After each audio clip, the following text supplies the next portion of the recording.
Buenos días, alumnos. Hoy vamos a iniciar el desarrollo de una de las unidades de la natación especialización que tiene que ver con el salvamento acuático. Es decir, que nos vamos a ir metiendo con el tema de la seguridad. Muy bien.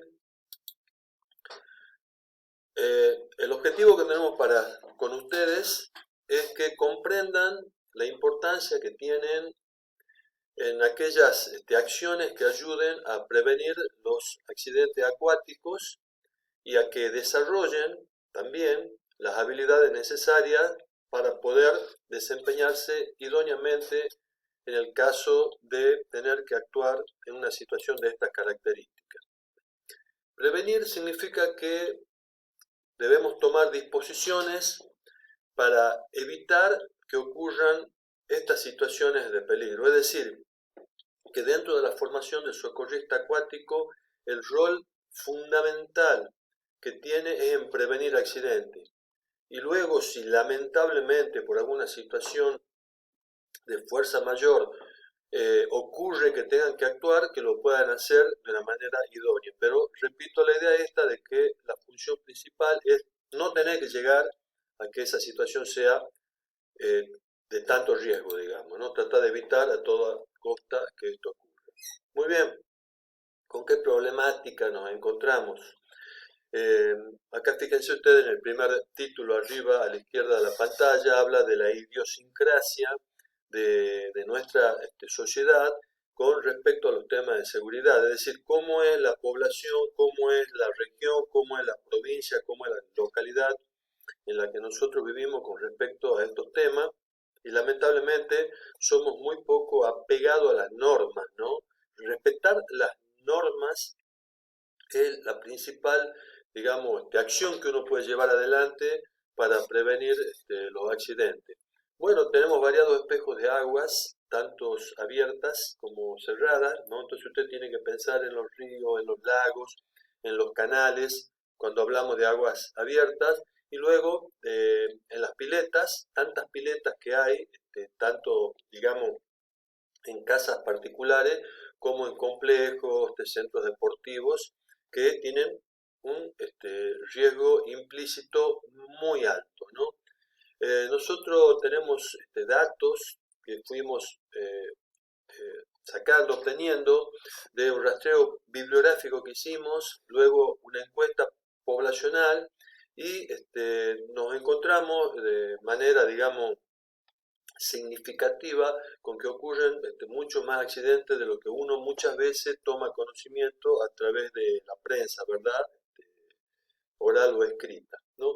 Y luego destacar el vínculo que tienen ustedes en el rol o que van a tener, ¿verdad? Cuando estén recibidos con los espejos de agua, porque siempre ocurre que hay clases de natación, ocurre que participan en colonias de vacaciones, en campamentos, en gira, y el agua es una fuente de atracción muy importante para los niños.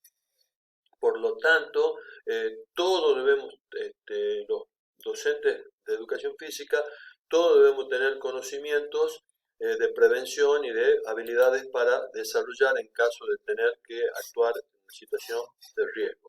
Como de alguna manera lo está representando acá esta diapositiva, este socorrista que está arrojándose a la pileta. Destacar que una de las principales causas de muerte accidentales en jóvenes y niños tiene que ver con los accidentes acuáticos. Muchas veces no hay real conciencia en la sociedad de que esto ocurre. Uno piensa, por lo general, en accidentes automovilísticos, que seguro que es la principal causa, y también piensa en las enfermedades. Y ocurren, lamentablemente, muchos accidentes todos los años en piletas particulares, han ocurrido en complejos, en instituciones provinciales, municipales, en espejo de agua como diques, por ejemplo, y como les decía, una sociedad poco apegada a la norma, ¿no? Se habla de que el 70% de los accidentes son personas más jóvenes, ¿verdad? Debajo de los 30 años, y que solo el 10% ocurre en aguas oceánicas. O sea, esto es para que tomemos dimensión de que seguramente el riesgo lo tenemos seguramente nosotros, por lo menos por nuestra geografía, en espejos de aguas abiertas como dique, río, canales, como les decía, y sobre todo en las piletas de natación. Bueno, la mayoría de la población, eh, por diversos motivos, alguna vez ha pasado por algún susto, por algún accidente en el agua, por suerte, en la mayoría de los casos con final feliz, pero también hay que destacar que de los que se rescata, muchos, un porcentaje que va entre el 10 y el 25%, fallece hora más tarde, inclusive muchas veces en los centros asistenciales. Bien, vamos a pasar a esta diapositiva para seguir profundizando en las causas de los accidentes, ¿no? Entonces habíamos nombrado la falta de respeto a las normas de seguridad, algunas conocidas, otras por desconocimiento, eh, meterse al agua en la ausencia de guardavidas, perdón, o nadar en solitario, ¿no? Son normas fundamentales a respetar. Y luego, muy común en los chicos, ¿verdad? En los jóvenes, entrar a agua desconocida, los fondos rocosos, ¿no? Acá en Argentina hay muchos ríos con piedras, ¿verdad? Por ejemplo, una característica muy particular de la provincia de Córdoba, donde hay muchos de este tipo de accidentes, porque se forman esas ollas con esas piedras y los chicos saltan, es muy tentador y muy divertido para ellos, y luego lamentablemente ocurren los accidentes.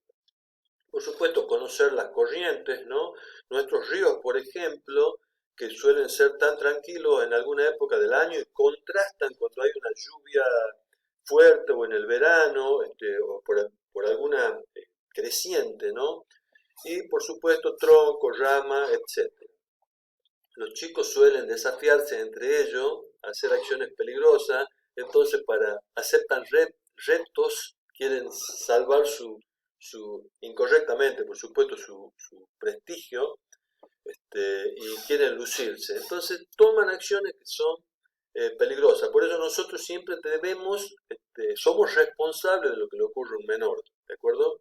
No es el menor el que no hizo caso y ocurrió el accidente, nosotros tenemos que estar atentos a que esto nunca ocurra.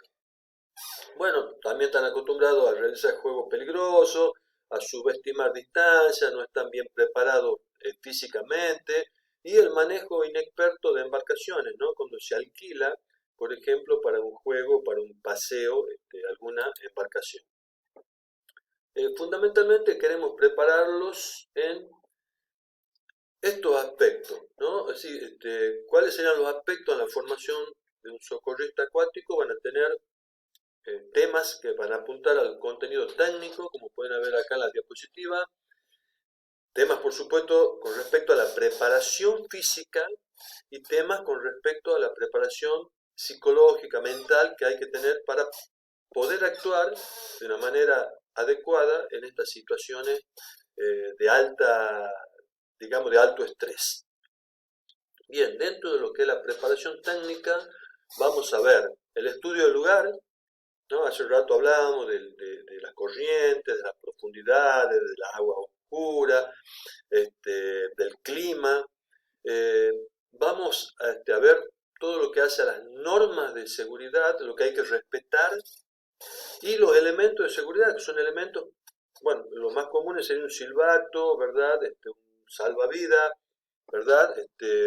Por ejemplo, el estilo torpedo que se usa tanto para situaciones de riesgo acuático.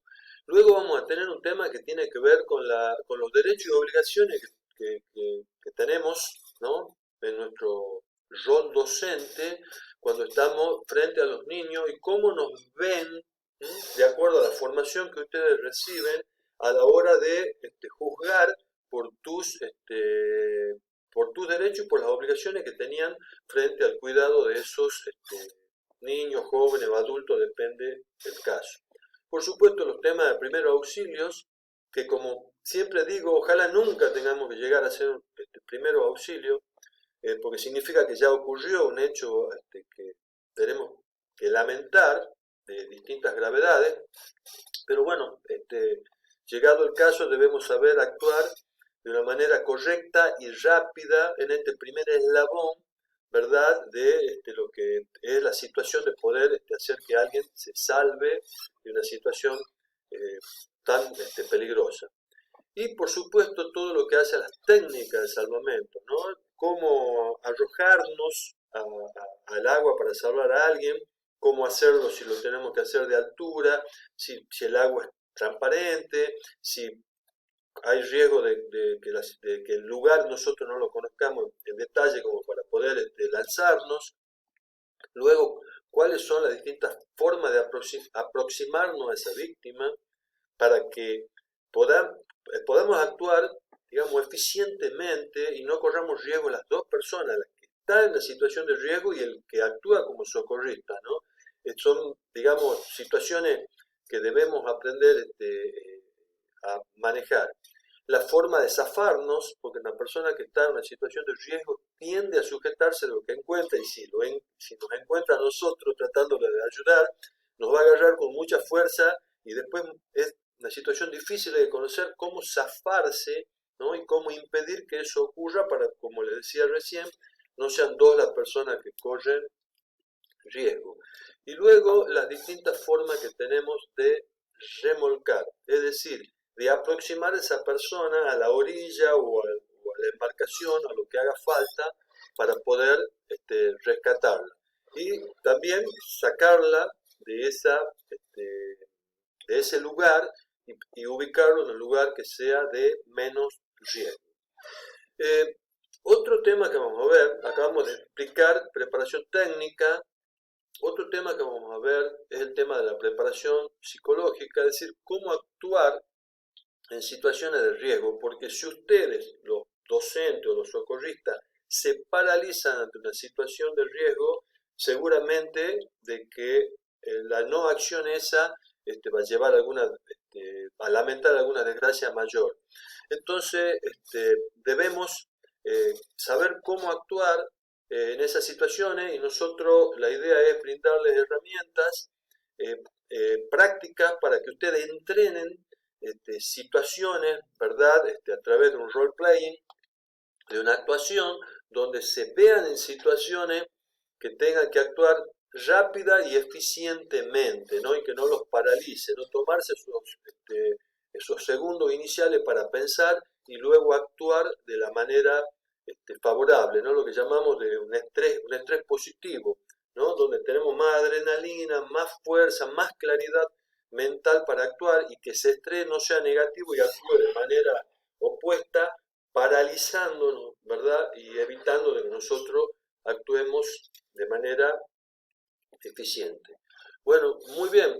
Y también la preparación física, ¿no? Tenemos una preparación física general y una preparación física específica. La que nos interesa en particular es la formación específica, es decir, son acciones de alta intensidad que duran siempre, por lo general duran arriba de los 5 o 6 segundos, ¿verdad? Se podrán extender hasta 10, 15, 20, depende del caso y depende del lugar, porque para distancias muy largas ya tienen que tener una embarcación de apoyo. Yo en estos momentos estoy pensando en acciones que están próximas y son esfuerzos anaeróbicos lácticos, ¿no? Entonces tenemos que tener la preparación para poder con esos altos niveles de ácido láctico en sangre y en músculo, poder estar entrenado para poder resistir, digamos, ese tipo de acciones que estoy nombrando en estos momentos. Bueno, vamos a continuar con estos temas. Esto sería como una introducción y luego vamos a desarrollar en mayor profundidad. Así que no me queda más que saludarlos y nos vemos próximamente. Gracias.